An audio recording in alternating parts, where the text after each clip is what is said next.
जय हिंद, नमस्कार दोस्तों। आप सभी का स्वागत करता हूं आपके अपने परिवार रोजगार विद प्रमोद यूट्यूब चैनल पर। आइए सभी लोग जुड़िए जल्दी से, फटाफट जल्दी से आप लोग जुड़ जाइए दोस्तों। एक बार सभी विद्यार्थी लोग वीडियो को लाइक और शेयर कर दीजिए। जो बच्चे अभी नए पहली बार देख रहे हैं तो आप लोग चैनल को सब्सक्राइब कर लीजिए। चलिए आइए, यहाँ पर आज हम लोग सेट नंबर 60 करेंगे। हम लोग 59 सेट कर चुके हैं और 59वां सेट में दोस्तों हमने आपको होमवर्क वाला जो क्वेश्चन दिया था, यही क्वेश्चन है जो आपके सामने दिख रहा है। तो इसका सलूशन गलत हो गया है। अवनीश ठाकुर जी ने इसका रिव्यू दिया है, तो इसके लिए मैं उनको धन्यवाद देना चाहूँगा। तो चलिए इसको एक बार सुधार करते हैं, क्या गलती हुआ था। गलती हुआ क्या था दोस्तों, पहले प्रश्न में कहा गया था कि पीयू और टीटू एक ही जगह से एक ही समय पर विपरीत दिशाओं में चलना शुरू करते हैं। यदि पीयू 5 किलोमीटर प्रति घंटा की चाल से चलता है और टीटू 2 किलोमीटर प्रति घंटा की चाल से चलता है तो कितने समय बाद उनके बीच की दूरी 10.5 किलोमीटर हो जाएगी। देखिए, एक पॉइंट यहाँ पर है, एक बिंदु यहाँ पर है। अब इसी पॉइंट से दोनों व्यक्ति पीयू और टीटू चलना शुरुआत करते हैं, लेकिन दोनों ही विपरीत दिशा में चलते हैं। एक इधर चलता है तो एक इधर चलता है। ठीक, दोनों विपरीत दिशा में चलते हैं। दोनों का यहाँ पर चाल दिया है। पीयू का जो चाल है, यहाँ पर पीयू है, पीयू का जो चाल है वह 5 किलोमीटर प्रति घंटा है, 5 किलोमीटर प्रति घंटा है। और टीटू का जो चाल है तो उसका चाल है 2 किलोमीटर प्रति घंटा। ठीक, दोनों की चाल यहाँ पर दे रखा है। अब दोनों ही विपरीत दिशा में चल रहे हैं तो विपरीत दिशा में चला, यहाँ पर जो इनका सापेक्ष चाल होता है वह जुटता है। ठीक है, जब विपरीत दिशा में चलते हैं तो सापेक्ष चाल जुटता है और जब समान दिशा में चलते हैं तो सापेक्ष चाल घटता है। तो यहाँ से टाइम निकालना है। टाइम निकालेंगे, टाइम बराबर क्या हो जाएगा, यानी समय बराबर हो जाएगा डिस्टेंस अपॉन स्पीड। ठीक, तो डिस्टेंस यानी दूरी क्या है, 10.5 है, 10.5 है। ठीक है, और स्पीड क्या हो जाएगा, तो 5 + 2 यानी 7 हो जाएगा। भाग देंगे तो 15 7 105 यानी 1.5 हो जाएगा। 1.5 घंटे का यहाँ पर समय लगेगा। ऑप्शन नंबर इसका दूसरा सही होगा। हमने इसके पहले पहला बता दिया था, हमने घटा दिया था तो गलती हो गया था। तो यहाँ पर सुधार कर लेंगे, सही इसका आंसर 1.5 घंटे आएगा। अब आपको कोई दिक्कत है? और देखिए, थोड़ी बहुत गलतियां हो जाती हैं चला, क्योंकि देखिए एक गलती करना मनुष्य की प्रवृत्ति होती है। यहाँ पर एक बात यहाँ बोलूँगा कि गलती करने वालों को इंसान कहते हैं और गलती ना करने वाले को तो भगवान कहते हैं। तो गलतियां तो इंसान से होती जाती है चला, लेकिन गलती ज़्यादा नहीं होना चाहिए। खैर, आप लोग भी समझदार हैं, आप लोगों को हमने बता भी रखा है कि क्या तरीका होते हैं। आप लोग भी लगा लिए होंगे, कोई दिक्कत की बात नहीं है।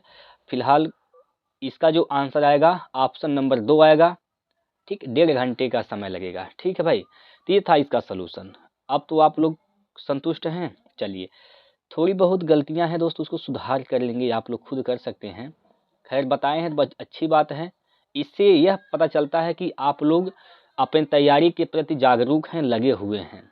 और जो लोग बहुत से विद्यार्थी हैं जो वीडियो देखे हैं, पढ़े हैं, प्रैक्टिस किए हैं, लेकिन किसी ने उसका आंसर नहीं दिया, मतलब किसी ने उसका रिव्यू नहीं दिया कि सवाल गलत है। लेकिन अवनीश ठाकुर ने बताया है। आपके बताने से लगता है कि चला आपका जो टाइम है और जो आपका जो कनेक्टिविटी है वह बहुत अच्छा है। आप जो है तैयारी के प्रति जागरूक हैं। खैर ठीक है, अच्छी बात है, आपने बताया है। चलिए, ये सवाल भी हमने आपको कल दिया था, आपने इसको लगाया भी होगा। आप सभी विद्यार्थी बताएंगे क्या आप लोगों ने लगाया है। चलिए, अगर आप लोग लगाए हैं, चला हम देखिए एक बात और याद रखिए कि अगर जो भी सवाल का जवाब आप दे रहे हैं, आप लोग सवाल का क्वेश्चन नंबर लिखिए, प्रश्न नंबर लिखिए, कौन सा प्रश्न का जवाब आप दे रहे हैं।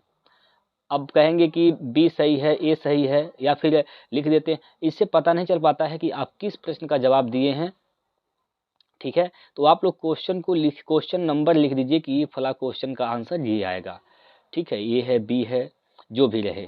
ये सवाल था, हमने आपको दिया था, इसका आंसर आपको बताना था। यहाँ पर क्वेश्चन ये दिया गया था, यहाँ पर 65 और 61, 65 और नहीं है, मतलब अलग नहीं है, 6561 है, इसका वर्गमूल पूछा गया था आपसे। तो वर्गमूल क्या होगा, बात को समझेंगे। देखिए, अगर कभी भी ये वर्गमूल इसका निकालना है तो इसका जो वर्गमूल आएगा, अगर यहाँ पर 1 है, इकाई का अंक, यहाँ पर 2 का पहले जोड़ा लगा देते हैं, इकाई का अंक अगर 1 है तो 1 ही आएगा। सॉरी, अगर इकाई का अंक 1 है तो 1 किस संख्या के वर्ग के लास्ट में आता है, तो 1 के आता है और फिर 9 के आता है। 9 का भी करेंगे तो 9 9 81 होता है, 1 आता है। इसके बाद आता है 65, 65 किस संख्या के वर्ग के आसपास होता है, तो 8 28 64 होता है, 9 9 81 होता है। छोटा वाला हमेशा लेते हैं, तो यहाँ पर 8 लेंगे हम लोग, 8 लेंगे, 8 ले लिए। अब या तो इसका आंसर 81 हो सकता है या फिर 89 हो सकता है। अब 2 ऑप्शन तो हट गए यहाँ पर, ये 2 ऑप्शन जो है, ये तो 2 ऑप्शन हट ही गए हैं। अब या तो 89 है इसका आंसर या फिर 81। अब कैसे पता करेंगे 89 है कि 81 है? तो आपने यहाँ पर 8 लिया है, तो 8 की जस्ट अगली संख्या क्या होती है, 9 होती है। तो 8 9 72 कर देंगे, क्या कर देंगे यहाँ पर, 72 कर देंगे। अब देखिए, अगर ये 72 इस 65 से छोटा है, अगर 72, अगर 65 जो है अंदर वाला इधर है, अंदर वाला अगर इस 72 से क्या बड़ा हो गया तो उत्तर बड़ा वाला होगा, अगर छोटा हो गया तो उत्तर छोटा वाला होगा। तो 65 जो है 72 से छोटा है, तो इसका आंसर छोटा वाला होगा। ऑप्शन नंबर यहाँ पर 81 सही होगा, ऑप्शन नंबर डी सही हो जाएगा यहाँ पर, ऑप्शन नंबर डी। बात समझ पाए आप लोग कि नहीं समझ पाए, एक बार बताएंगे सभी विद्यार्थी। अगर अंदर की वैल्यू इस बाहर वाली जो गुणा किया गया है इस वैल्यू से अगर छोटा है तो उत्तर छोटा वाला होगा, अगर बड़ा है तो उत्तर बड़ा वाला होगा। तो ये तो छोटा ही है 65 72 से, तो उत्तर छोटा वाला यानी 81 हो जाएगा। तो इसका सही सलूशन ये है, और यही तरीका भी आपको सीखना है और यही तरीका लगाना भी है। हमारा पहले से ही वीडियो है वर्गमूल घनमूल का, तो आप लोग उसको देख लीजिए, बहुत बेहतरीन तरीके से हमने आपको सिखाया है। चलिए, अब आज के सेट का पहला क्वेश्चन आपकी स्क्रीन पर ले रहे हैं। यहाँ से शुरुआत करते हैं आज के सेट का। तो एक एक प्रश्न आपके स्क्रीन पर आते रहेंगे, आप लोग उन सभी प्रश्नों के जवाब देते रहेंगे। दोस्तों, जो भी दिक्कत होती है कमेंट करेंगे, आपके सभी कमेंट हम पढ़ते हैं और पढ़कर उसका जवाब भी देने का प्रयास करते हैं दोस्तों, ठीक है। तो आप बिल्कुल भी परेशान नहीं होंगे, घबराएंगे नहीं कि हमारा क्या होगा। भैया आपके लिए मैं मेहनत कर रहा हूँ, थोड़ी सी आपको मेहनत करने की आवश्यकता पड़ेगी दोस्तों। तो चलिए, ये क्वेश्चन आपके सामने दिया गया है, तो भाई आप लोग इसको हल करिए और बताइए इसका सही जवाब क्या होगा। देखिए चला, यहाँ पर प्रश्न दिया गया है, एक धनराशि को ABCD के बीच 3/4, 4/5 और 6/7, 7/8 के अनुपात में विभाजित किया जाता है। यदि B को A से 70 रुपये अधिक मिलते हैं तो D का हिस्सा कितना है। सबसे पहले यहाँ पर ABCD का जो अनुपात दिया है उसको यहाँ पर लिख लीजिए। A है, फिर B है, फिर C है और फिर D है। अब A का अनुपात क्या है, यहाँ पर देखिए A का अनुपात 3/4 है। A का अनुपात क्या है, 3/4 है। यहाँ पर अनुपात का सिंबल लगाएंगे, ठीक। B का अनुपात क्या है, तो 4/5 है, 4/5 है। C का अनुपात यहाँ पर क्या है, तो C का अनुपात 6/7 है, यहाँ पर 6/7 है। और D का अनुपात यहाँ पर क्या है, तो D का अनुपात 7/8 है। D का अनुपात क्या है, 7/8 है। क्लियर है। अब देखिए, इसको आपको हल करना है। एक बात याद रखिएगा, अनुपात कभी भी चेला भिन्न में नहीं होता है, सिंपल फॉर्म में होता है। तो आप इसको सिंपल फॉर्म में चेंज करेंगे। अब कैसे चेंज करें इस बात को समझिएगा। जो नीचे दिया गया है ना, हर में वैल्यू जो दी गई है 4, 5, 7 और 8, इन सभी का निकाल देंगे एलसीएम। तो इसका एलसीएम क्या हो जाएगा, बताइए इसका एलसीएम क्या होगा। भाई 8 × 5 = 40, 8 × 5 = 40 और 40 का गुना 7 में कर देंगे तो 7 चौक 28, 280 हो जाएगा। इसका लसौ क्या हो जाएगा, तो 280 इसका लघुत्तम हो जाएगा। अब ये 280 का इन सभी में गुना कर देंगे, इसमें भी, ए वाले में भी, बी वाले में, सी और डी सभी में गुना कर देंगे। तो गुना करेंगे तो क्या हो जाएगा यहाँ पर, देखिए 7 चौक 28, 7 × 21, 210 हो जाएगा। 280 का 3/4 करेंगे तो क्या होगा? 210 होगा। बोलिए 210 होगा कि नहीं होगा? बिल्कुल होगा। और 4/5 का गुना करेंगे तो क्या होगा? 5 पचे 25, 5 पंजे 25, 3 5 छक 30, 56 बार में जाएगा। और 56 का गुणा 4 में करेंगे तो 4 छक 24 के 4 हासिल का 2 और 4 पंजे 20 2 22, ये हो जाएगा। 6/7 का गुना करेंगे 28 280 में तो 7 चौक 28 40, 4 छक 24, यानी 240 यहाँ से हो जाएगा। 240 यहाँ से हो जाएगा। फिर यहाँ पर 7/8 का भी इसमें करेंगे तो 8 है 8 तिया 24, 8 तिया 24, 4 बचेगा 8 पंजे 40, 35 बार में जाएगा। 35 का गुना 7 में करेंगे तो क्या हो जाएगा? यहाँ पर 7 पंजे 35 के 5 हासिल का 3 और 7 तिया 21, 21 3 24 हो जाएगा। यहाँ पर 21 3 24 हो जाएगा।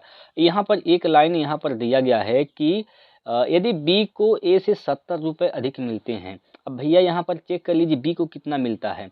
तो बी को तो मिलता है 224, ए को मिलता है 210, तो बी को ए से कितना अनुपात ज़्यादा मिलता है? तो देख लीजिए यहाँ से कितना अनुपात ज़्यादा मिलता है? 14 अनुपात। तो 14 अनुपात का मान कितना दे रखा है? 70। 14 अनुपात का मान क्या है? 70 है।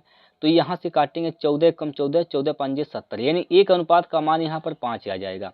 1 अनुपात का मान 5 है तो डी का मान पूछा गया है 245 का मान आपको निकालना है। तो 245 से यहाँ पर गुना कर देंगे। 245 से दोस्तों यहाँ पर गुना कर देंगे तो क्या हो जाएगा? यहाँ पर देखिए 5 पचे 25 के 5 हासिल का 2 हो जाएगा। 5 चौक 20 2 22 के 2 हासिल का 2, 5 में 10 2 12, यानी 1225 हो जाएगा।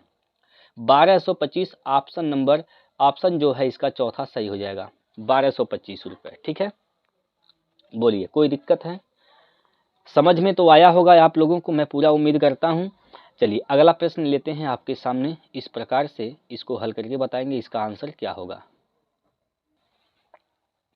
चलिए दोस्तों इसको पढ़िए। यहाँ पर दिया गया है कि ए यदि किसी कार्य को 25 दिनों में पूरा करता है, बी उसी कार्य को 15 दिनों में पूरा करता है।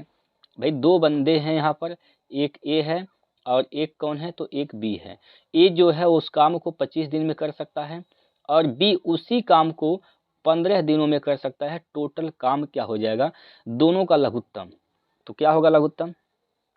बताइए। 25 तिया 75, यानी इसका जो एलसीएम आएगा दोस्तों वो 75 हो जाएगा। यानी टोटल काम कितना है? 75 काम है। अब 25 दिन में 75 काम करता है तो ए की क्षमता यहाँ से निकल जाएगी।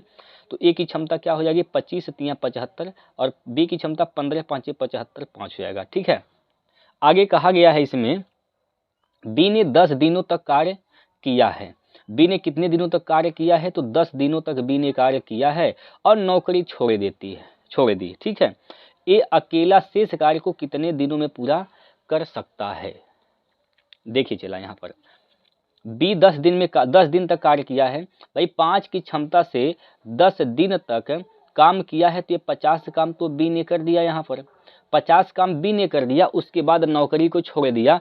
75 काम टोटल था जिसमें से 50 काम हो चुका, तो कितने काम अभी शेष बचे हुए हैं? तो चला 25 काम शेष बचा हुआ है। अब ये 25 काम कौन करेगा? अकेले ए करेगा। यहाँ पर बोला है अकेला ए शेष कार्य को कितने दिनों में पूरा कर सकता है? तो ए की क्षमता क्या है? 3 है। 3 की क्षमता से काम करेगा दोस्तों तो 25/3 दिन आएगा। इसको मिश्र भिन्न में बदलेंगे तो क्या हो जाएगा? 3 8 24 1 3, यानी 8 सहित 1/3 दिन का समय लगेगा। इस ऑप्शन में गलती है दोस्तों, ऑप्शन को बिल्कुल भी नहीं देखेंगे। इसका सही आंसर ये होगा। ठीक है, 8 सही 1/3 दिन में शेष कार्य को यहाँ पर ए पूरा कर देगा अकेले। कोई दिक्कत हो तो बताइए। समझ सॉरी दोस्तों, समझ में आ गया? आगे चलते हैं, अगला क्वेश्चन ले रहे हैं आपके सामने। अगला चला प्रश्न है जो कि बहुत ही बेहतरीन सा प्रश्न है। लगाइए इसको। आपका आंसर जो भी आ रहा है आप लोग हमें बताते रहें और लास्ट में दोस्तों आप लोग हमें ज़रूर बताइएगा कि आपने कितने प्रश्न बनाए हैं खुद से। ठीक, चलिए एक वस्तु का अंकित मूल्य 1200 रुपये है, 40% की छूट दी गई है, यदि 20% की हानि होती है तो वस्तु का क्रय मूल्य क्या है। यहाँ पर आप अंकित मूल्य, विक्रय मूल्य यानी सेलिंग प्राइस और कॉस्ट प्राइस सीपी, ये सब का अनुपात निकाल देंगे। यहाँ पर देखिए 40% की छूट दी गई, 40% का मतलब होता है 2/5 होता है, यानी उसका अंकित मूल्य 5 था, 2 का छूट मिला है, तो इसका मतलब बिका कितने में, 3 में। अंकित मूल्य 5 था, 2 का छूट, बिका कितने में, 3 में। ठीक, आगे आइए। यहाँ पर 20% की हानि होती है, 20% हानि, 20% का मतलब 1/5 होता है। हानि किस पे होती है, तो हानि जो होता है वह हमेशा क्रय मूल्य पर होता है, यानी क्रय मूल्य की बात करते हैं अगर चला, तो क्रय मूल्य अगर 5 है, क्रय मूल्य अगर 5 है तो 1 की हानि हुई, तो बिका कितने में, 4 अनुपात में बेचा गया है। ठीक, अब यहाँ जो खाली स्थान है यहाँ पर 3 आ जाएगा, और इस वाले खाली स्थान पर यहाँ पर 4 आ जाएगा, इसमें कोई दिक्कत। चलिए गुना कर दीजिए, गुना करेंगे तो क्या होगा, 4 पंजे 20, यहाँ से हो जाएगा 20, और यहाँ से क्या हो जाएगा, 4 तियाँ 12, यहाँ से 5 तियाँ 15 हो जाएगा, कोई दिक्कत यहाँ पर। अब यहाँ पर देखिए अंकित मूल्य 1200 रुपये है, तो अंकित मूल्य का अनुपात क्या है, 20, तो 20 अनुपात का मान यहाँ पर 1200 दिया गया है, 20 अनुपात का मान क्या दे रखा है, यहाँ पर 1200 दिया गया है, तो 1 अनुपात का मान क्या हो जाएगा। तो देखिए 0 से 0 कटेगा, 2 से काटेंगे, 2 छक्का 12, यानी 1 अनुपात का मान चला यहाँ पर 60 हो जाएगा। अगर 1 अनुपात का मान 60 है तो आपसे पूछा है वस्तु का क्रय मूल्य बताइए, तो क्रय मूल्य का अनुपात क्या है, 15 अनुपात है, तो 15 अनुपात का मान निकालेंगे। 1 अनुपात का मान 60 है, तो 15 अनुपात का मान 15 गुना 60 कर देंगे, तो क्या आ जाएगा, 15 छक्का 90, यानी 900। इसका क्रय मूल्य क्या था भैया, इसका जो क्रय मूल्य था वह 900 रुपये था, ऑप्शन नंबर 3। क्लियर है, बताइए, कोई दिक्कत कोई परेशानी हो तो बता सकते हैं आप लोग। और आपका जो भी प्रश्न में डाउट होता है, आप प्रैक्टिस कर रहे हो, आप किसी भी किताब से प्रैक्टिस कर रहे हो, अगर आपको डाउट होता है किसी प्रश्न पर तो कमेंट बॉक्स में उस प्रश्न को टाइप कर दीजिए। अगले वीडियो में मैं आपको उस प्रश्न को समझा दूंगा कि कैसे लगाना होता है। ठीक है, चलिए अगला क्वेश्चन जो है इस प्रकार से आपके सामने है। हाँ जी, बताएंगे इसका उत्तर क्या होगा, इसका आंसर बताइए, इसका उत्तर बताइए। जो भी चला, अगर आप कोई क्वेश्चन टाइप करते हैं तो उसका आंसर भी बता दीजिए हमें, सॉरी आंसर नहीं मतलब विकल्प दीजिए। विकल्प अगर देंगे तो और बेहतर तरीके से आपको समझाया जा सकता है, क्योंकि कुछ ऐसे सवाल होते हैं जो ऑप्शन से लगाना आसान होता है। ठीक है, चलिए बाकी मैं आपको हर एक तरीका तो सिखाता ही हूँ। डिजिटल सम क्या होता है सभी मैं बताता हूँ, यूनिट डिजिट कंसेप्ट क्या होते हैं, डिविजिबिलिटी रूल क्या होता है, हमने इस पर वीडियो भी बना रखा है नंबर सिस्टम का, आप लोग देख लीजिए उसको, सब चीज़ आप लोग सीख जाएंगे, समझ जाएंगे। चलिए ये प्रश्न दिया गया है कि एक धनात्मक उचित भिन्न तथा उसके व्युत्क्रम का धनात्मक अंतर क्या है, 85/66 है, तो भिन्न बताइए। अंतर यहाँ पर क्या है, 85/66। अब इस सवाल को आप अगर मेथड से लगाएंगे तो लंबा हो सकता है, तो इसको आप ऑप्शन से उठा लीजिए, ऑप्शन से उठा लीजिए भाई। अगर आप पहला विकल्प को सही मानते हैं, मान लीजिए पहला विकल्प इसका सही है 5/9, ये तो भिन्न हो गया। इसका व्युत्क्रम करेंगे तो क्या हो जाएगा, 9/5 हो जाएगा। अब इन दोनों का अंतर जो है वो क्या होना चाहिए, 85/66 के बराबर होना चाहिए। ठीक, कोई दिक्कत है नहीं। अब यहाँ पर देखिए जब 9 का 5 में गुना करेंगे तो 45 आ जाएगा, तो 45 आएगा, तो यहाँ पर ये हमें चाहिए क्या, नीचे हर में चाहिए 66, इधर 45 आ रहा है, तो ये पहला विकल्प हम लोग नहीं ले सकते, यह सही नहीं होगा। ठीक है, तो दूसरा ले लीजिए यहाँ पर, क्योंकि देखिए 66 में 11 है, तो 11 कहीं ना कहीं नीचे आना चाहिए, तो दूसरा अगर लेंगे 6/11, 6/11, तो और इसका उल्टा करेंगे तो 11 बटे क्या हो जाएगा, 6 हो जाएगा, 11 बटे यहाँ पर 6 हो जाएगा, तो 6 छवा के 36 हो गया, यहाँ पर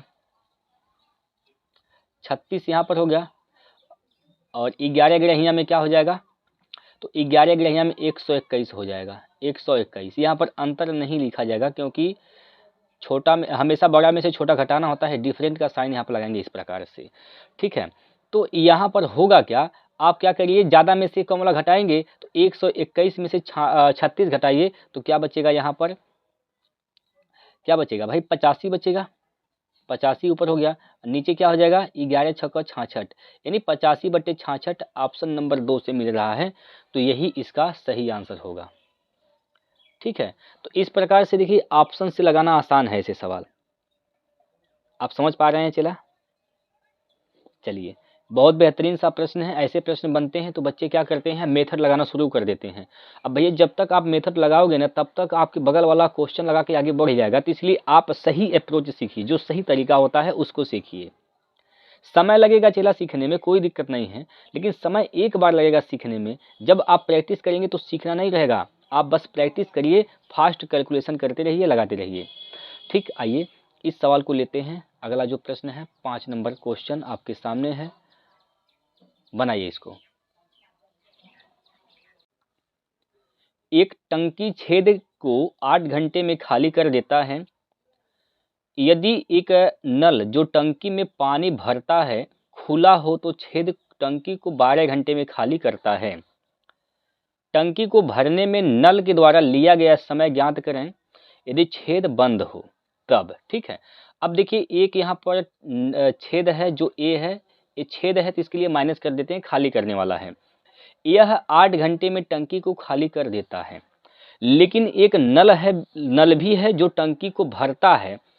नल कौन है, बी मान लेते हैं, तो वो भी चालू कर देते हैं, यानी ए भी चालू है और बी भी चालू है, तो टंकी को खाली करने में 12 घंटे का समय लग जाता है, ठीक। तो टंकी की क्षमता निकालेंगे सबसे पहले, तो यहाँ पर क्षमता क्या हो जाएगी, 12 और 8 का जो लघुत्तम होगा वही टंकी की क्षमता होगी, तो इसका लॉसक क्या होगा, 24 हो जाएगा। तो 24 से यहाँ पर क्या है, टंकी की क्षमता हो गई, ठीक है।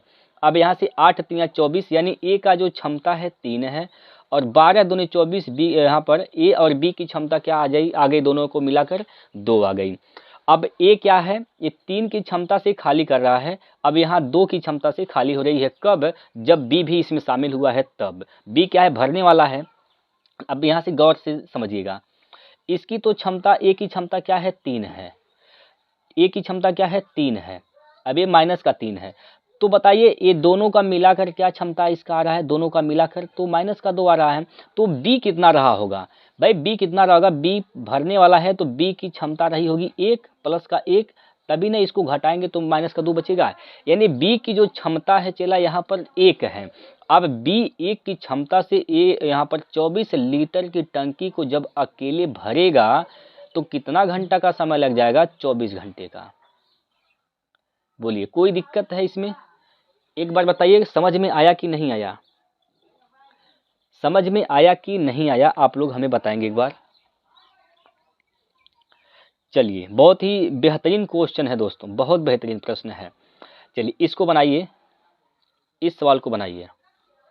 यहाँ पर क्या दिया गया है, सबसे पहले इसमें बोर्ड मास का नियम तो लगेगा, सबसे पहले ब्रैकेट को हल करेंगे, तो यहाँ पर आइए 28 - 3 करेंगे तो क्या हो जाएगा 25, 25 का गुना 25 से भाग करेंगे 75 में, तो 25 या 75, यहाँ तक का जो रिजल्ट आएगा 3 आ जाएगा, ठीक है। अब यहाँ पर आप को हल करते हैं तो 3 से भाग करेंगे, 3 5 15, 5 बार में जाएगा। अब 5 का गुना 5 में करेंगे देंगे तो 25 हो जाएगा यहाँ पर 25। अब माइनस का इधर 3 है, तो 25 में से 3 गया तो क्या बचेगा यहाँ पर, 25 में से 3 घटा देंगे तो यहाँ पर 22 बचेगा, 22 यहाँ तक तो 22 आ गया, ठीक है। अब यहाँ पर आइए 1 में भाग करेंगे 2 से तो 1/2 हो जाएगा, और प्लस का 3 हो जाएगा, और माइनस यहाँ पर क्या हो जाएगा 22, क्योंकि यहाँ पर 25 में से -25 में से 3 घटाएंगे तो माइनस का 22 बचेगा, ठीक है। अब इसी को आपको हल करने हैं, तो 1/2 माइनस का यहाँ पर क्या हो जाएगा 22 में से 3 गया तो 19 3 22 19 बचेगा, तो 19 दूना 38 क्या होगा भाई, 19 दूना 38,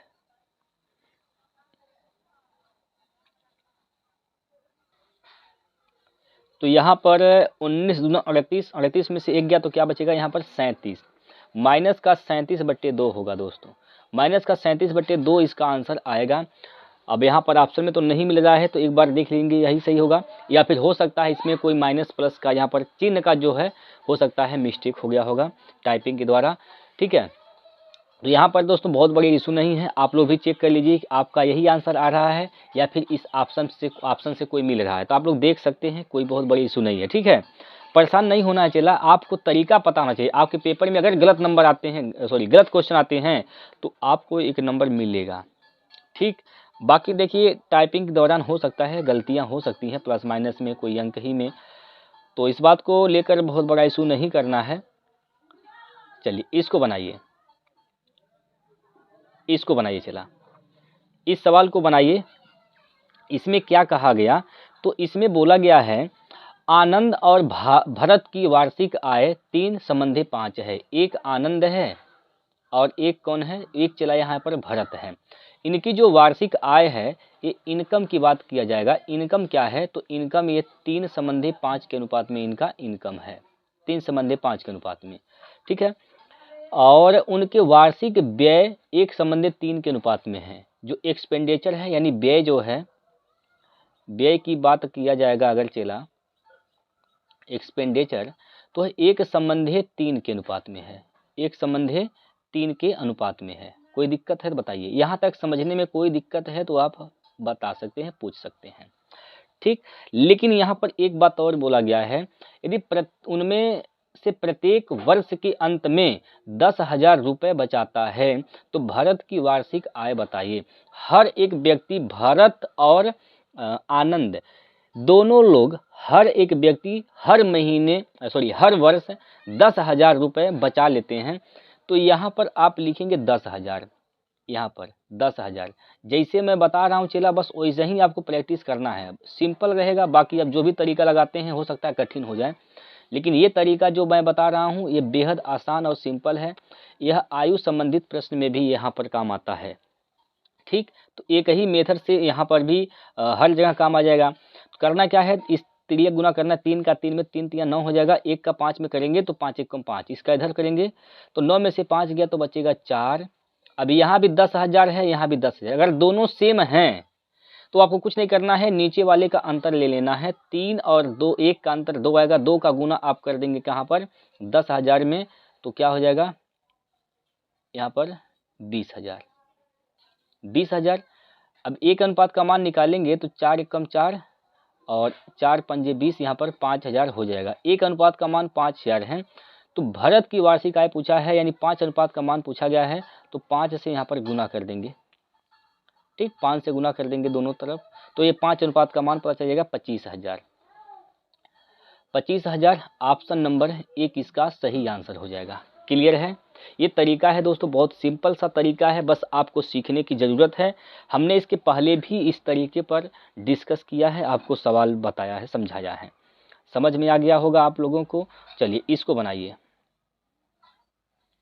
इस सवाल को बनाइए। चला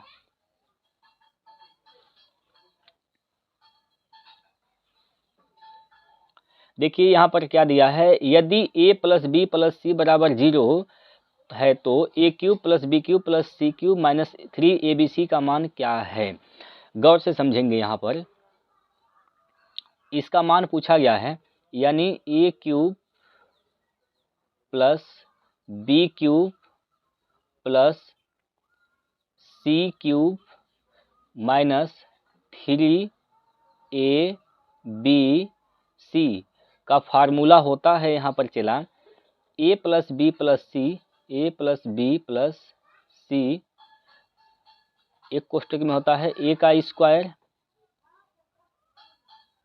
प्लस b का स्क्वायर प्लस c का square minus ab minus bc minus ca, ये फार्मूला होता है। अब यहाँ से गौर करिए, अगर a + b + c यही 0 है, अगर यही 0 है, अगर यही 0 हो जाएगा, तो अगर यहाँ 0 रख देंगे तो सारा का सारा वैल्यू क्या हो जाएगा, 0 हो जाएगा, तो इसका मान क्या आ जाएगा, 0 आ जाएगा। तो 0 इसका राइट आंसर होगा ऑप्शन नंबर 3। ऑप्शन नंबर 3 इसका सही आंसर होगा। ठीक है, बोलिए, कोई दिक्कत यहाँ पर? चलिए अगला प्रश्न देखिए, यहाँ पर अगला प्रश्न है, यहाँ पर देखिए प्रश्न नंबर 9। 9वां प्रश्न यहाँ पर आपके सामने ले रहे हैं चला। यहाँ पर प्रश्न दिया गया है 2x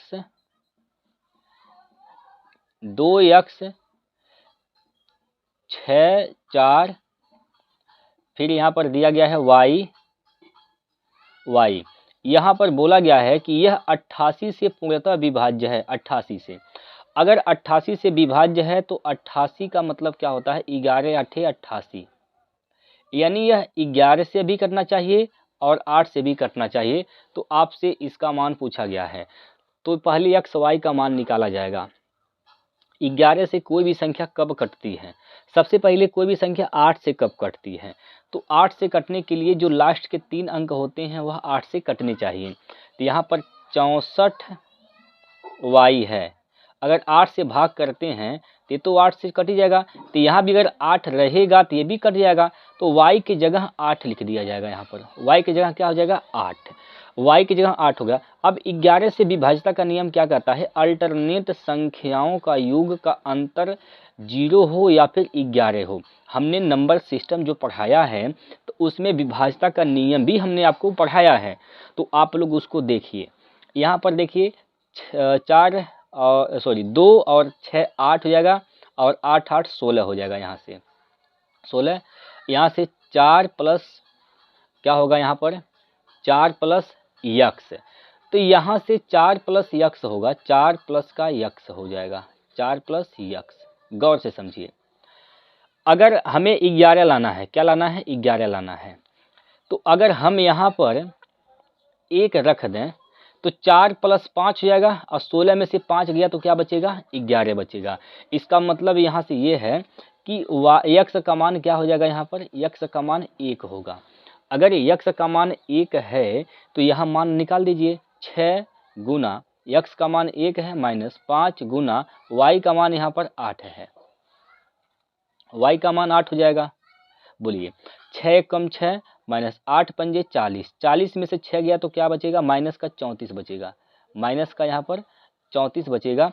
तो ऑप्शन यहाँ पर पहला सही हो जाएगा, पहला विकल्प इसका राइट आंसर हो जाएगा। चला ठीक है, बोलिए, अभी तक आपको कोई दिक्कत हुआ है तो बता सकते हैं। आगे चलते हैं अगले प्रश्न पर। और मैं आप लोगों से एक बार फिर कहूँगा चला कि आप लोग अगर देख रहे हैं वीडियो समझ में आ रहा है तो एक बार सभी विद्यार्थी लोग क्या कर दीजिए, वीडियो को लाइक कर दीजिए और शेयर कर दीजिए। भैया ज़्यादा से ज़्यादा लोगों तक शेयर करिए, ज़्यादा से ज़्यादा विद्यार्थियों तक शेयर करिए, ताकि ज़्यादा विद्यार्थी इस चैनल के साथ जुड़ पाएँ, इस परिवार का हिस्सा बन पाएँ। ठीक है, तो इसको छोटा चैनल को देखिए, चैनल कभी छोटा बड़ा मत देखिए कि छोटा चैनल है कि बड़ा चैनल है। नहीं मेरे भाई, आपको कंटेंट कैसे मिल रहे हैं, आपके परीक्षा उपयोगी कंटेंट मिल रहे हैं कि नहीं मिल रहे हैं, ये मेन बात होती है। ठीक है, तो अगर परीक्षा वाले कंटेंट आपको प्रोवाइड किए जा रहे हैं तो आपको खुद लगना चाहिए कि उसके साथ जुड़ना चाहिए कि नहीं जुड़ना चाहिए, ये खुद आप सोच सकते हैं। ठीक है भैया, और हम तो भाई किसी को गुमराह भी नहीं कर रहे हैं। हम जो चीज़ें हैं आपके सामने हर चीज़ें यहाँ पर ला रहा हूँ। प्रीवियस ईयर के क्वेश्चन थे आपके सामने मैं लाया, उसके आप लोग खुद देख सकते हैं। प्रीवियस ईयर अगर करे होंगे तो आप खुद जानते होंगे कि प्रीवियस ईयर था कि नहीं था। सलूशन की बात करते हैं, उसका सलूशन जो है, जो सबसे सरल सलूशन हो सकता है हमने आपको बताया है। ठीक है, बाकी आपकी इच्छा है चला देखिए, क्योंकि देखिए हम सभी विद्यार्थियों को खुश नहीं कर सकते हैं। कोई भी टीचर जो है वो हर एक विद्यार्थी को खुश नहीं कर सकता है। ठीक है, ना तो आप सभी टीचर से संतुष्ट होंगे और ना तो हर टीचर सभी विद्यार्थियों को संतुष्ट कर सकता है।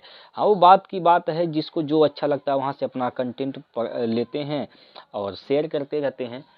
खैर कोई बात नहीं है, आइए अपने पॉइंट पर चलते हैं। यहाँ पर 10वां प्रश्न दिया गया है कि x और y का लघुत्तम समापवर्तक जो LCM है वो HCF यानी महत्तम समापवर्तक लघुत्तम और महत्तम 42 और 120 के महत्तम समापवर्तक से क्रमशः 6 गुना और 2 गुना है, तो यक्ष का मान बताइए।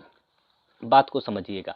आप जानते हैं कि जो एलसीएम होता है चला, एलसीएम और एचसीएफ का जो प्रोडक्ट होता है, एलसीएम इंटू एचसीएफ का गुणनफल, वो पहली संख्या और दूसरी संख्या के गुणनफल के बराबर होता है। ठीक है, अब यहाँ से गौर करेंगे।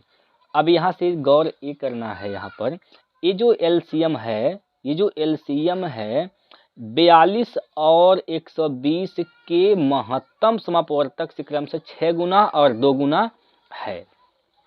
ठीक है, तो इसका जो मौसो आएगा, क्या होगा मौसो इसका? 42 और 120 का महत्तम क्या होगा? तो 6 हो जाएगा। इसका महत्तम क्या होगा? 6 होगा। तो इसके महत्तम का क्या है? यह 6 गुना है। 6 गुना कर दिए इंटू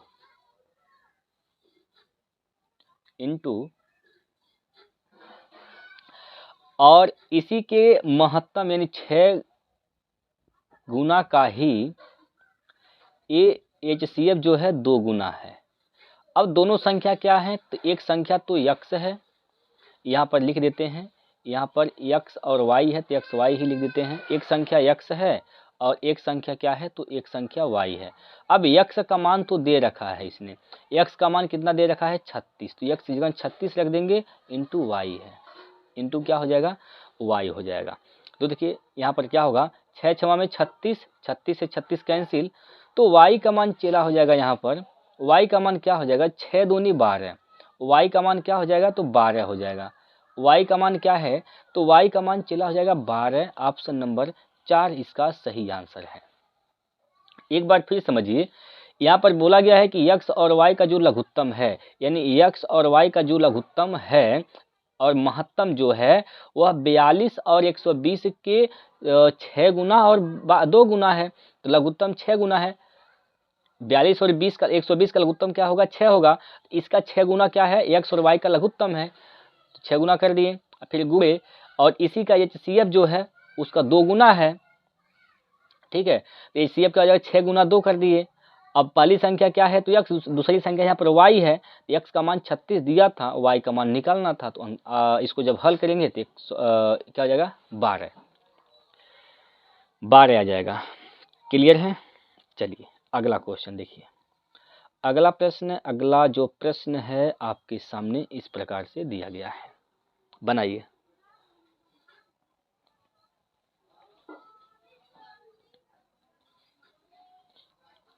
देखिए, जब उत्पाद के मूल्य में 12% की कमी की गई तो बिक्री की संख्या में 24% की वृद्धि हुई, प्रतिशत में कुल राजस्व का क्या प्रभाव पड़ा? ध्यान से समझिएगा। पहले क्या हुआ? ये भी फार्मूला लगाएंगे यहाँ पर। पहले 12% की कमी हुई तो -12, फिर 24% की वृद्धि हुई तो प्लस का 24 कर देंगे, और फिर माइनस का 12 गुना 24 बटे 100 बटे क्या हो जाएगा? तो 100 हो जाएगा। 24 में से 12 घटाएंगे तो क्या बच जाएगा? यहाँ पर चला तो बचेगा यहाँ पर 12 और माइनस ये क्या हो जाएगा? 12 चौक 48 के 8 हासिल का 4 हो जाएगा। अब 12 दूनी 24, 24 4 28 हो जाएगा। यहाँ पर 24 4 28 यानी 28.8 आएगा। अब 12 में से 28.8 घटाना है। 12 में से आप क्या कर दीजिए? आप 29 घटा दीजिए। क्या घटा दीजिए? सॉरी दोस्तों, माफ़ कीजिएगा, यहाँ पर 100 से भाग करना है तो 0.1 स्थान पर नहीं, 0.2 स्थान पर लगेगा। ठीक है, दशमलव कितने स्थान पर लगेगा? तो 0.2 स्थान पर लगेगा, क्योंकि 100 से भाग करना है, दशमलव यहाँ पर लगेगा। माफ़ कीजिएगा, गलती हो गया है। ठीक है, अब यहाँ पर दोस्तों क्या करिए? 12 में से कितना घटाना है आपको? 2.88। तो आप 12 में से 3 घटा दीजिए। तो 12 में से 3 घटाएंगे तो क्या बचेगा? 9 बचेगा। क्या बचेगा? 9 बचेगा। लेकिन हमें 3 नहीं घटाना था, हमें घटाना था 2.88 यानी 88। आपने कितना ज़्यादा घटा दिया है? 12 घटा दिया है, तो वापस यहाँ पर 12 जोड़ देंगे तो 9.12 यानी 9.12 इसका आंसर हो जाएगा। अभी प्लस में आया कि माइनस में? तो प्लस में आया तो वृद्धि होगा। वृद्धि हो जाएगा कितने का? 9.12 का वृद्धि होगा। चौथा विकल्प इसका सही आंसर है। बात को समझ पाए आप लोग?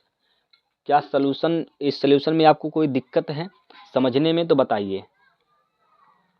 आगे चलते हैं, अगला प्रश्न इसको बनाइए, इस सवाल को बनाइए। एक कंटेनर में 25 लीटर दूध है। एक कंटेनर है जिसमें 25 लीटर दूध है। इस कंटेनर से 5 लीटर दूध निकाला जाता है और फिर पानी में बदल दिया जाता है। 5 लीटर निकाल के पानी में मिला देते हैं। यह प्रक्रिया 2 बार और दोहराई जाती है। अब बर्तन में कितना दूध है? समझिए, एक बर्तन है जिसमें 25 लीटर क्या है, दूध है। अब इसमें से 5 लीटर दूध निकाल लेते हैं। 5 लीटर दूध निकाल लिया गया। भाई 5 लीटर दूध निकाल लिया गया किसमें से? 25 में से। 25 में से तो क्या हो जाएगा यहाँ पर? कितना बचेगा? 5 एकम 5, 5 बचे 25, यानी 1/5 यहाँ पर बचेगा। सॉरी, 1/5 भाग यहाँ पर निकाल लिया गया है। 1/5 भाग यहाँ पर निकाल लिया गया है। तो कितना भाग बचेगा? कितना भाग बचेगा? तो कितना भाग बचेगा? इसका मतलब यहाँ पर 4/5 भाग बचेगा। बोलिए बोलिए, 4/5 भाग बचेगा कि नहीं बचेगा? या फिर ऐसे समझिए, अगर आप नहीं समझ पाए हैं तो ऐसे समझिए। 25 लीटर क्या था इसमें? दूध था कंटेनर में, यानी बर्तन में। इसमें से 5 लीटर दूध निकाल लेते हैं। तो 25 में से 5 निकल गया, 5 लीटर, तो बचा कितना? 20 लीटर यहाँ पर दूध अभी भी यहाँ पर बचा हुआ है। किसका? टोटल इस 25 का। एक बार हुआ, 2 बार और दोहराएगा यही प्रक्रिया। तो फिर क्या लिखेंगे यहाँ पर? 20/25, 20/25, एक बार और लिखेंगे 20/25, सॉरी 20/25। देखिए, एक बार तो इसने किया वही काम, लेकिन 2 बार और दोहराया गया है। तो यहाँ पर बोला है ना 2 बार और दोहराई जाती है। 2 बार के लिए 2 बार से और गुना कर देंगे यहाँ पर। अब देखिए यहाँ पर ये 25 से 25 कैंसिल हो जाएगा। 5 से काटेंगे 5 बचे 25, 5 से 5 चौको 20, फिर 5 से काटेंगे 5 चौको 20, ठीक है। 5 से काटेंगे 5 बचे 25, 5 चौको 20, यानी 4 चौको 16 चौको 64 हो गया। इधर क्या हो गया? 64 बट्टे में क्या आएगा? नीचे 5 बचा है, 64/5 भाग देंगे तो कितनी बार में जाएगा? 12 पंजे 60, 12.4 बचेगा, दशमलव लगाएंगे 40 हो जाएगा, 5 अट्ठे 40, यानी 12.8 लीटर जो है उस बर्तन में दूध अभी भी बचा हुआ है। 12.8 लीटर, ठीक है। बोलिए, कोई दिक्कत इसमें? चलिए अगला प्रश्न देखिए, बनाइए इसको। इस सवाल में कहा गया है एक ठोस लंब वृत्ताकार बेलन को एक समान त्रिज्या के ठोस शंकु के आकार में परिवर्तित किया जाता है। यदि बेलन की ऊंचाई 8.8 सेंटीमीटर है तो शंकु की ऊंचाई बताइए। बहुत बढ़िया से समझिएगा। ये 3D फिगर का जो सवाल दिया जाता है आसान दिया गया है, आसान पूछा भी जाएगा आपके पेपर में। तो मेंसुरेशन का ये प्रश्न है। एक बात को याद रखिएगा, कभी भी कोई भी 3D फिगर है, अगर आप उसी से कोई अन्य फिगर बनाते हैं तो उसका आयतन हमेशा बराबर होता है। तो इस सवाल में आयतन को बराबर कर देना है। यहाँ पर लंब वृत्ताकार बेलन का जो आयतन होगा वह शंकु के आयतन के बराबर कर देंगे। तो बेलन का आयतन क्या होता है? पाई आर स्क्वायर एच होता है। पाई आर स्क्वायर एच होता है बेलन का आयतन, ठीक है। बेलन का आयतन ये हो गया। अब इसी से यहाँ पर इसी से क्या बोला गया है? समान त्रिज्या का, जो यहाँ पर त्रिज्या थी वही त्रिज्या यहाँ पर है, उससे शंकु बनाया जाता है। शंकु का आयतन क्या होता है? तो 1/3 पाई आर स्क्वायर, इसकी ऊंचाई एच मान लेते हैं, कैपिटल एच मान ले रहे हैं, ठीक है। देखिए पाई से पाई तो कट जाएगा, आर स्क्वायर से आर स्क्वायर कट जाएगा। अब यहाँ पर बेलन का जो ऊंचाई है यह 8.8 दिया गया है, 8.8 दिया गया है। अब ये 3 का भी इधर गुना कर देंगे, 3 का गुना यहाँ पर कर देंगे, या फिर ऐसे समझिए एक लाइन हम और इसमें बढ़ा दे रहे हैं आप लोगों के समझने के लिए, बराबर यहाँ पर एच बट्टे क्या हो जाएगा 3 हो जाएगा। 3 का गुना यहाँ पर करेंगे तो एच बराबर क्या हो जाएगा यहाँ से 3 8 24 के 4 हासिल का 2, 3 8 24, 24 और 2 26, 26 दशमलव कितने स्थान पर एक स्थान पर, तो 26.4 मीटर सेंटीमीटर इसकी ऊंचाई आएगी। पहला चौथा विकल्प 26.4 सेंटीमीटर शंकु की ऊंचाई होगी दोस्तों। क्लियर है? चलिए समझ में आ गया। अगला प्रश्न लगाइए इसको। हाँ जी, बनाइए इस सवाल को। यदि किसी वस्तु को 2220 रुपये में बेचा जाता है तो दुकानदार द्वारा प्राप्त लाभ का प्रतिशत उस वस्तु के 1580 रुपये में बेचे जाने पर उसके द्वारा प्राप्त हानि के प्रतिशत के बराबर होता है, तो वस्तु को किस मूल्य पर बेचा जाए जिससे 25% लाभ प्राप्त किया जा सके। देखिए दोस्तों, जितने का लाभ हो रहा है उतने की हानि हो रही है, तो लाभ और हानि क्या है आपस में बराबर हैं। तो हम मान लेते हैं यहाँ पर जितने यक्ष का लाभ हो रहा है तो यक्ष की हानि होगी। तो अगर लाभ और हानि दिया गया है, यहाँ पर देखिए लाभ और हानि दिया गया है, तो दोनों का अंतर निकालेंगे। तो अगर यक्ष का लाभ हो रहा है यक्ष की हानि हो रही है, तो यहाँ पर हानि और लाभ क्या हो जाएगा सेम हो जाएगा। तो यहाँ से क्या हो जाएगा दोनों का अंतर 2 यक्ष हो जाएगा, 2 यक्ष हो जाएगा। यहाँ पर 2 यक्ष का मान क्या हो जाएगा, इन दोनों का अंतर निकाल देंगे। तो यहाँ से घटाइएगा तो क्या हो जाएगा चला यहाँ पर 0, 12 में से 8 गया तो 4 बचेगा, 11 में से 5 गया तो 6 बचेगा। तो यक्ष का मान कितना हो जाएगा, यहाँ पर यक्ष का मान क्या हो जाएगा, 2 से काटेंगे 2 3 6, 2 2 9 4, यानी 320 हो जाएगा। यक्ष का मान कितना आ गया, तो 320 आ गया। यक्ष का मान कितना आ गया 320, यानी 320 अगर 220 रुपये में बेचा जाता है तो 320 का लाभ हो रहा है।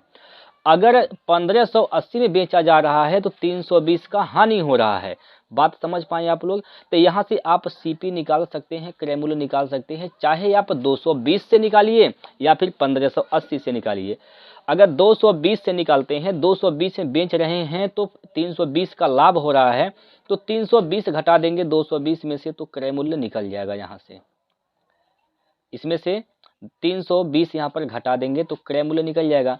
तो क्रय मूल्य होगा कितना, 0 0, 12 में से 3 गया तो चला यहाँ पर 9 बचेगा, यहाँ पर 1, यानी 1900 रुपये क्या है इसका क्रय मूल्य है। अब यहाँ पर 1900 रुपये क्रय मूल्य को 25% लाभ प्राप्त करना है, यानी 125% पर बेचना है हमें, 125% पर बेचना है। तो कितना में बेचेंगे, तो 125/100 में बेचा जाएगा। यहाँ से 2 0 से 2 0 कैंसिल हो जाएगा, 19 5 95 के 5 हासिल का 9 हो जाएगा, 19 दूना 38, 38 में 9 जोड़ेंगे तो 9 8 17 यानी 47 हो जाएगा। 47 के साथ हासिल का यहाँ पर 4 बचेगा, 19 से कम 19, 19 4 23 हो जाएगा। तो 2375 रुपये में बेचना होगा 25% लाभ प्राप्त करने के लिए, 2375 रुपये। ठीक है, तीसरा विकल्प इसका सही है, 2375 रुपये। कोई दिक्कत बोलिए, यहाँ पर कोई दिक्कत है तो बताइए, कोई दिक्कत हो तो आप लोग बता सकते हैं, पूछ सकते हैं। चलिए आगे चलते हैं। अब ये जो सवाल दिया गया था चला, वह आसान तरीका वही है, बाकी आप कई तरीके से लगा सकते हैं, मतलब नहीं निकलेगा, समय लग जाएगा। तो इसलिए शॉर्टकट जो मेथड होता है उस पर ध्यान दीजिए, उसी को सीखने का प्रयास करिए। ठीक है, चलिए यहाँ पर इसको लगाइए, क्या होगा। इसमें दिया गया है कि एक वृत्त की त्रिज्या और व्यास का योग एक आयत की लंबाई के बराबर है। वृत्त की त्रिज्या क्या है चेला, तो वृत्त की त्रिज्या r है, और व्यास क्या हो जाएगा, व्यास जो होता है त्रिज्या का 2 गुना होता है, तो व्यास को लिख सकते हैं 2r, लिख सकते हैं 2r। अब ये जो इनका जो योग है वो लंबाई के बराबर है, इसकी लंबाई l के बराबर है, तो l का मान क्या हो जाएगा, यहाँ से 3r हो जाएगा, क्या हो जाएगा 3r हो जाएगा। ठीक है, आयत की चौड़ाई 10 सेंटीमीटर है और आयत का क्षेत्रफल 210 सेंटीमीटर स्क्वायर है। तो वृत्त की त्रिज्या बताइए। आयत का क्षेत्रफल क्या होता क्या है? आयत का क्षेत्रफल L इंटू बी होता है, L इंटू बी। और यह दिया गया है कितना? यहाँ पर 210 दिया गया है, 210 दिया है। लंबाई क्या निकाला गया है? 3r निकाला गया है। तो L की जगह 3r लिख सकते हैं, इंटू बी की जगह लिख सकते हैं। यहाँ पर दिया गया है 10, बी की जगह, यानी चौड़ाई क्या है? 10 सेंटीमीटर है, बराबर 210, बराबर क्या हो जाएगा? तो 210, 0 से 0 कैंसिल, 3 से काटेंगे, 3 7 21। तो त्रिज्या यहाँ पर क्या हो जाएगी? 7 सेंटीमीटर हो जाएगी। ठीक है, त्रिज्या कितना होगा चेला? तो त्रिज्या 7 सेंटीमीटर होगा। ठीक, चलिए अगला प्रश्न है आपके स्क्रीन पर, बनाइए इसको। दो व्यक्ति क्रमशः 50 किलोमीटर प्रति घंटा और 60 किलोमीटर प्रति घंटा की एक समान दूरी तय करते हैं। यदि एक व्यक्ति दूसरे व्यक्ति को 50 मिनट अधिक समय लेता है तो तय की गई दूरी बताइए क्या होगा। देखिए यहाँ पर भाई, यहाँ पर स्पीड की बात करते हैं तो स्पीड जो है, पहले व्यक्ति का स्पीड 50 किलोमीटर प्रति घंटा और दूसरे व्यक्ति का स्पीड क्या है? दोनों व्यक्तियों के स्पीड का निकाल देंगे रेशियो यहाँ पर। तो 50 संबंधी क्या हो जाएगा? यहाँ पर 60 हो जाएगा, 50 संबंधी 60 हो जाएगा। ये स्पीड का रेशियो है। तो आप जानते हैं चला, अगर दूरी फिक्स है, डिस्टेंस इक्वल टू क्या होता है?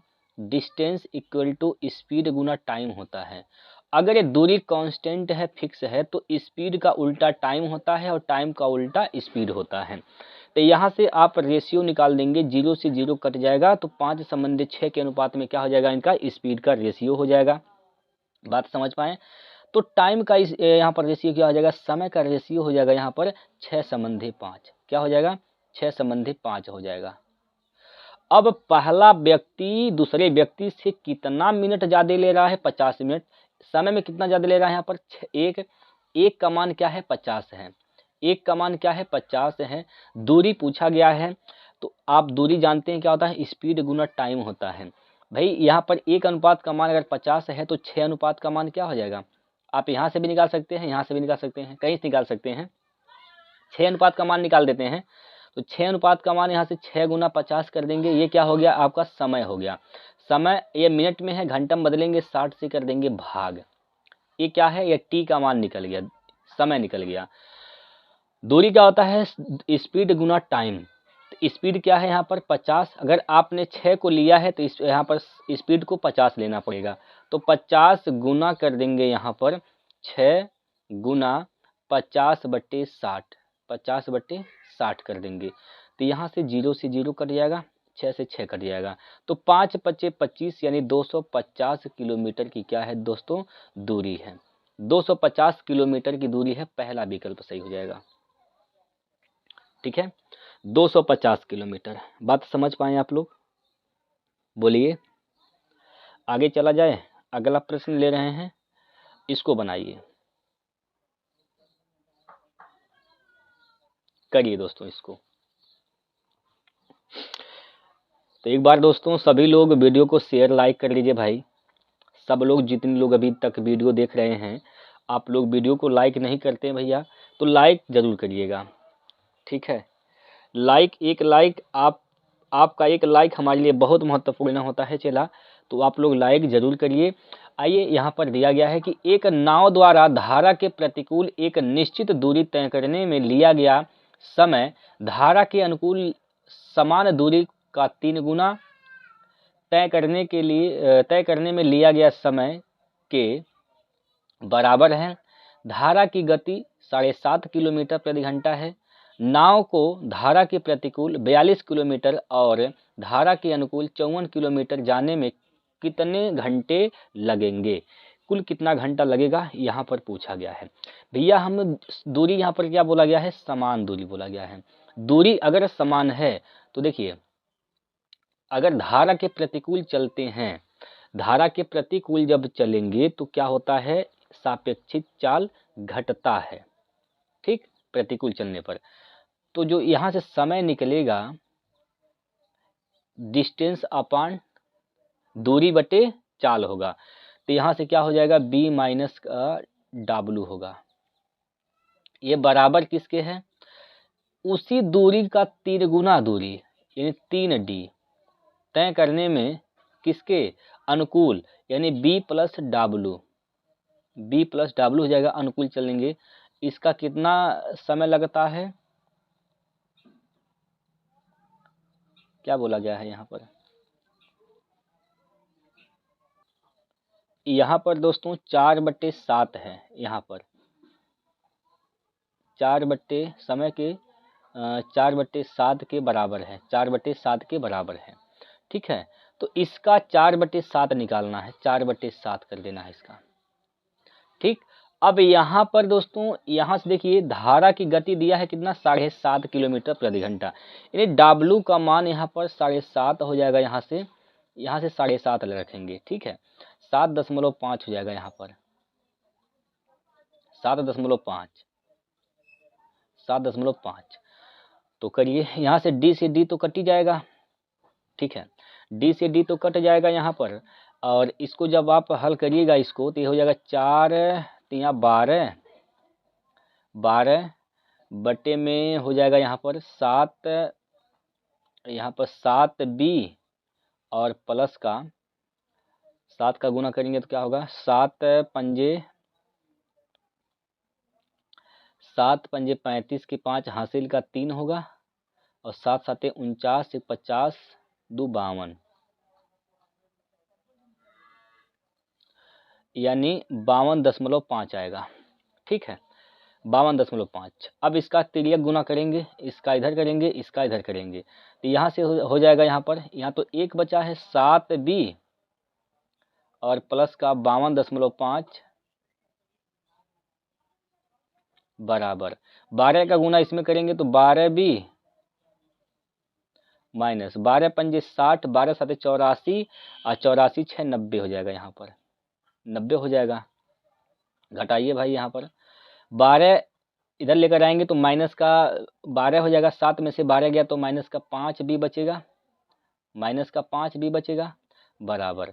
इसको जब इधर लेकर जाएंगे तो ये माइनस हो जाएगा, तो जुटेगा यहाँ पर 0.5 तो रहबा करेगा, और 9 2 11 हो जाएगा यहाँ से, और सॉरी 9 2 11 नहीं होगा, 90 जोड़ेंगे ना 52 में, तो यहाँ पर 2 हो जाएगा, और 9 5 14 हो जाएगा, यहाँ से 9 5 14 हो जाएगा। ठीक है, माइनस का आएगा, तो यहाँ पर तो माइनस से माइनस कट ही जाएगा। 5 से भाग करेंगे तो b का मान यहाँ पर निकल जाएगा, 5 से भाग करेंगे तो 5 दूनी 10, 5 अट्ठे 40 और 5 पंजे 25 हो जाएगा दोस्तों। ठीक है, तो b का मान ये इधर आ गया। अब यहाँ पर दोस्तों हमें देखिए b का मान यानी बोट का जो नाव है उसकी गति आ गई शांत जल में, और धारा की गति तो देवे किया है यहाँ पर। अब यही बोला गया है कि नाव को धारा के प्रतिकूल 42 किलोमीटर, अगर धारा के प्रतिकूल चलते हैं 42 किलोमीटर, प्रतिकूल मतलब जब चलेंगे चाल घटेगा, तो 7.5 में से आप घटा देंगे 28.5, तो क्या बचेगा भैया, 21 बचेगा, 21 बचेगा, यानी इतने घंटे का समय यहाँ लगेगा। और फिर धारा के साथ चलेंगे 54 किलोमीटर, धारा के साथ 54 किलोमीटर, तो कितना हो जाएगा भाई, जोड़ेंगे धारा के साथ जब भी चलेंगे चाल जुटता है, तो यहाँ क्या हो जाएगा, 8 16 36, अरे क्या होगा भैया, 36 होगा, क्या होगा, जोड़िए 8 7 15 35 1 36 होगा। ठीक है, 36 हो जाएगा। यहाँ से तो 21 दूना 42, 2 घंटे का समय यहाँ लग गया, 9 चौको 36, 9 छक्का 54, इसको 4 से काटेंगे अगर आप, तो 4 से काटेंगे तो कितने बार में कट जाएगा, यहाँ से 4 एकम 4, 2 बचेगा, हो जाएगा 10 में लगाएंगे 20 हो जाएगा, 4 पंजे 20, यानी 1.5 घंटे का समय यहाँ लगेगा। तो 2 घंटा यहाँ, 1.5 घंटा यहाँ, 3.5 घंटे का टोटल यहाँ पर समय लगेगा, 3.5 घंटे का टोटल यहाँ पर दोस्तों समय लगेगा। दूसरा विकल्प इसका सही हो जाएगा। ठीक है, ये टोटल क्या है, ये है सवाल का सलूशन, ये सवाल का यहाँ पर सलूशन है। ठीक, समझ में आया होगा, कोई दिक्कत है तो आप बता सकते हैं। चलिए इस सवाल को लगाइए, इस सवाल को आप लोग लगाइए और आंसर बताइए। किसी धनराशि पर साधारण ब्याज मूलधन का 2/25 गुना है और वर्षों की संख्या प्रति वर्ष दर की संख्या के 2 गुना के बराबर है, तो दर प्रतिशत ज्ञात कीजिए। देखिए वही सिंपल सा फार्मूला लगाएंगे हम लोग, SI बराबर PRT/100, PRT/100। इसी फार्मूले से सवाल को हम लोग हल करेंगे। साधारण ब्याज क्या है, 2 अनुपात है। साधारण ब्याज क्या है, 2। मूलधन क्या है, तो 25 अनुपात है, 25 अनुपात है। और यहाँ से R निकालना है। समय की बात करें, वर्षों की संख्या जो है प्रतिवर्ष दर प्रतिशत के 2 गुना के बराबर है, यानी जो समय है T वह 2R के बराबर दिया गया है। अब बटे यहाँ पर 100 हो जाएगा, ठीक है। 2 से 2 कटेगा, 25 एकम 25, 25 चौका 100, तो R स्क्वायर का मान हो जाएगा यहाँ पर 4। R स्क्वायर का मान 4 है, तो R का मान क्या हो जाएगा, तो R का मान 2% हो जाएगा। R का मान क्या हो जाएगा चेला, 2% हो जाएगा, चौथा विकल्प, ठीक है। चलिए अगला प्रश्न है, इसको बनाइए।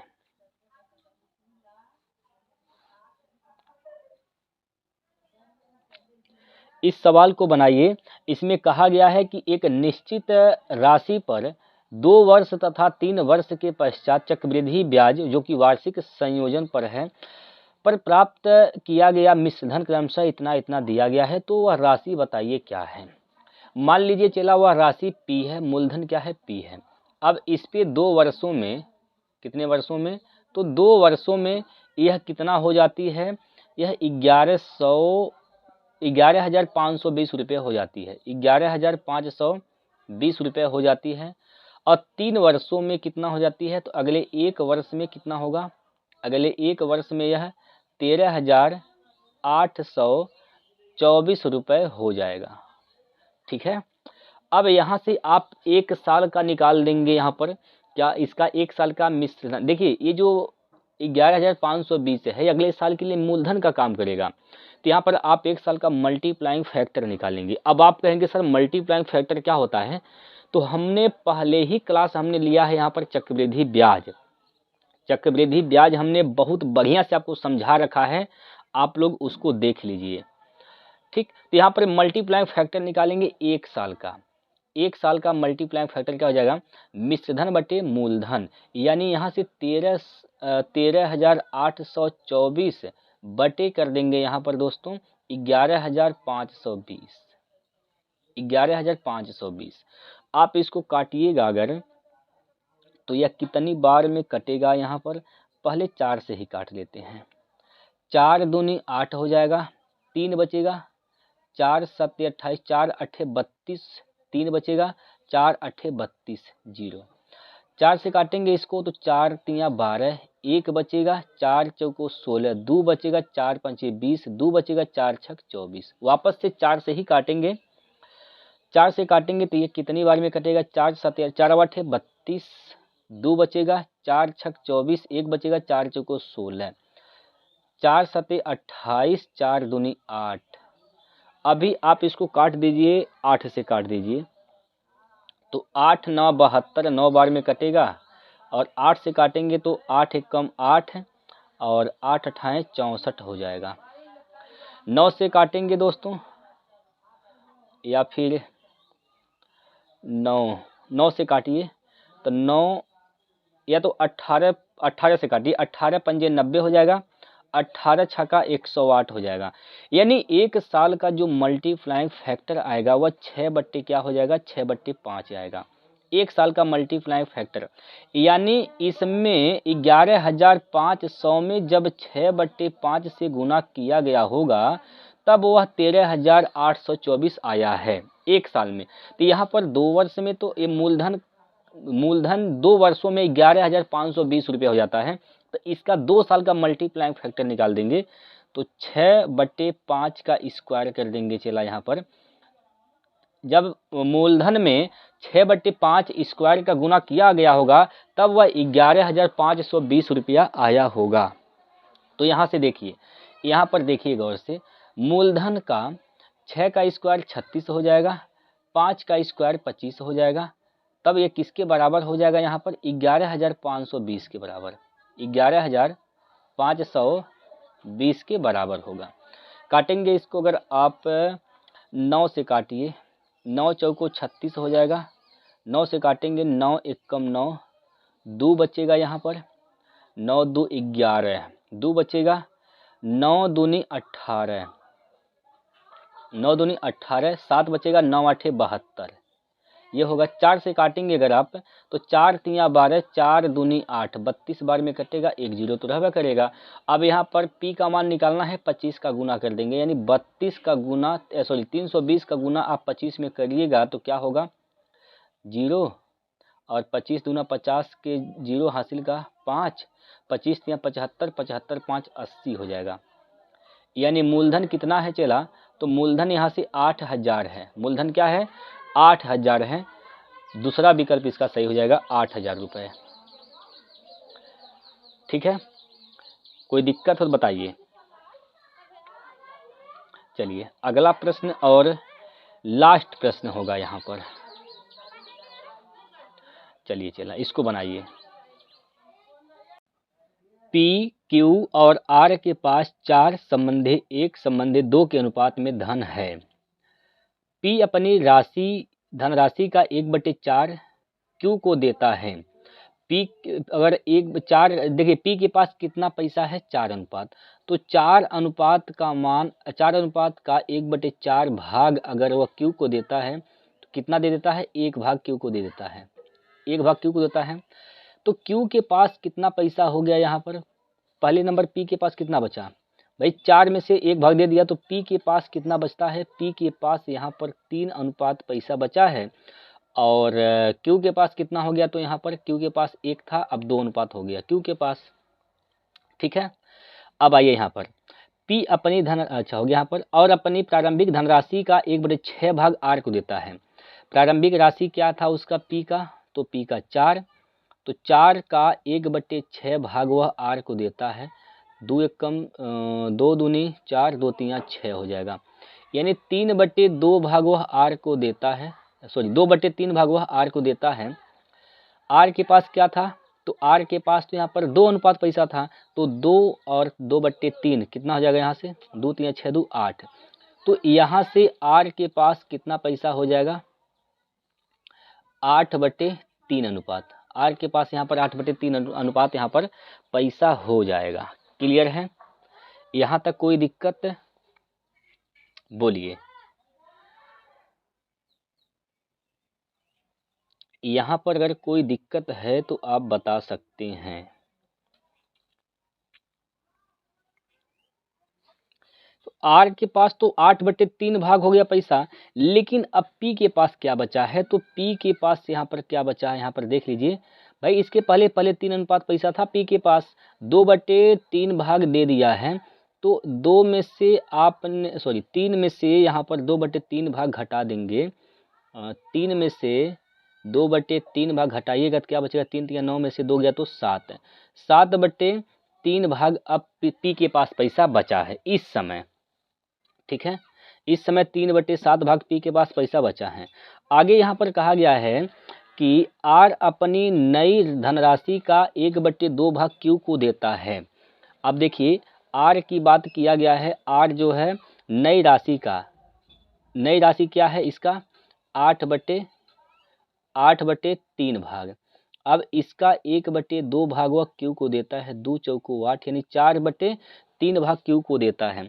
क्यू के पास क्या था 2 अनुपात, तो अब क्यू के पास कितना हो जाएगा यहाँ पर, क्यू के पास कितना हो जाएगा यहाँ पर भाई 2 अनुपात था इसके पास, अब प्लस 4/3 भाग और इसको मिला है, तो 3 दूना 6 4 10, तो यहाँ से हो जाएगा 10/3। अब ये क्यू के पास इस समय पैसा यह 10/3 भाग में है क्यू के पास, तो आर के पास कितना बचेगा यहाँ पर भाई, उसके पास 8/3 अनुपात पैसा था आर के पास, जिसमें से वह 4/3 भाग पैसा दे रखा है, 4/3 भाग पैसा उसने दे दिया है, तो कितना भाग बचा है, तो देखिए क्या भाग बचा यहाँ पर 4/3 भाग बचा है। 4/3 भाग बचा है। ये किसके पास पैसा बचा है? तो ये आर के पास है, यह आर के पास है, ठीक है, ये आर के पास है। और ये पी के पास इतना है, ये क्यू के पास इतना है। अब यहाँ पर अनुपात सबका निकालना है, तो पी क्यू आर का अनुपात निकालिए। सबसे पहले पी का अनुपात क्या है? तो 7/3 है। क्यू का अनुपात क्या है? तो 10/3 यहाँ पर 3 है, 10/3 है। आर का अनुपात क्या है? तो आर का अनुपात 4/3 है, 4/3 है। इस सब के सब चेला अनुपात में है, सब के सब क्या है? तो अनुपात में है। सब नीचे 3 है, 3 कटी जाएगा, तो 7 संबंधे 10 संबंधे 4 इसका आंसर आ जाएगा, ठीक है। पहला विकल्प इसका सही हो जाएगा, ठीक। अभी इतना झोल है इस सवाल में, अगर आप प्रैक्टिस कर पाएंगे, करेंगे तो इस सवाल को लगा पाएंगे। प्रैक्टिस नहीं करेंगे चला तो दिक्कत हो सकती है। तो आप लोग प्रैक्टिस करिए। 20 प्रश्न हम लोग किए हैं। अब आप लोग बताइए इन 20 प्रश्नों में से आपका क्या स्कोर रहा है, ठीक है। आप लोग कमेंट बॉक्स में लिखिएगा, और अगला जो प्रश्न है आपके लिए उसको भी आप लोग लगा कर बताएंगे क्या होगा इसका आंसर। देखिए आज का सवाल यहाँ पर आपके सामने है, इसका भी जवाब आप लोग कमेंट बॉक्स में देंगे, ठीक है भैया। जो भी डाउट होता है, जो भी दिक्कत होती है, आप लोग कमेंट के माध्यम से हमें बता सकते हैं। आप सभी विद्यार्थियों का मैं कमेंट पढ़ता हूं, आंसर भी देने का प्रयास करता हूं चला। तो चलिए यहीं तक रखते हैं, समाप्त करते हैं। फिर जो है कल भी आगे हम लोग अपना सेट को जारी रखेंगे, तो आप लोग जुड़ना ना भूलिएगा। अभी लास्ट बार दोस्त मैं आपसे कह रहा हूँ कि जो बच्चे अभी तक वीडियो को लाइक नहीं किए हैं तो आप लोग लाइक कर दीजिए, और जो लोग पहली बार देख रहे हैं तो आप लोग सब्सक्राइब भी करके चैनल के साथ जुड़ जाइए। चलिए यहीं तक रखते हैं। जय हिंद, जय भारत।